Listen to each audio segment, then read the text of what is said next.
Today I'm going to show you the last step in our knit basket, and that is the bind off edge.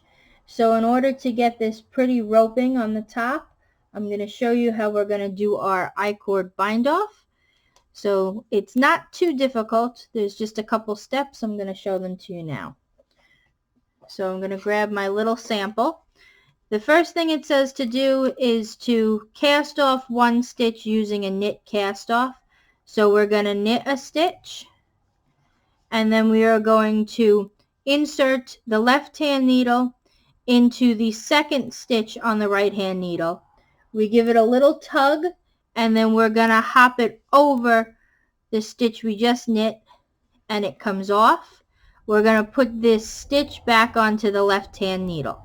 We're going to knit one, and then it says to knit two together through the back loop. So we're going to insert the right hand needle into the back loop of the next two stitches. So the right hand needle goes behind the left hand needle. We're going to wrap around like we do and bring it through and off.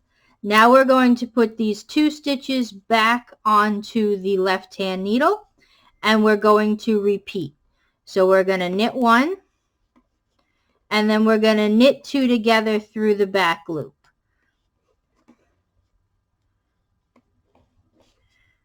Okay, and you'll see that this gap is going to start getting bigger and bigger as we go. So we're going to move them back onto the left hand needle. We knit one, and we're going to knit two together through the back loop.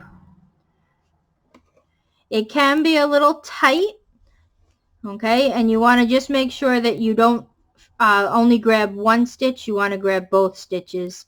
Then we move them back. So again, we knit one, and then we knit two together through the back loop.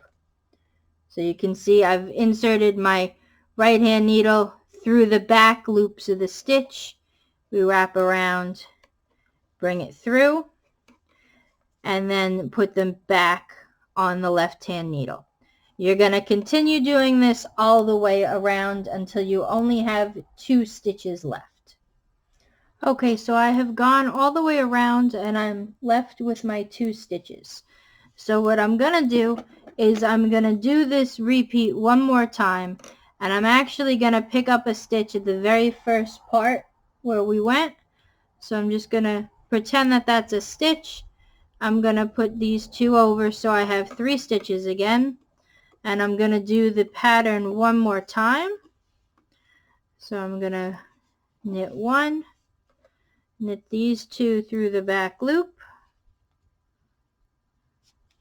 Okay, and then I'm going to hop this guy over. Okay, and I'm going to cut my yarn, and I'm going to weave in my ends to close up this little gap. And you are all finished with your knit basket. So as you can see, we have a lovely binding, and then you will sew it together so that the pattern continues across.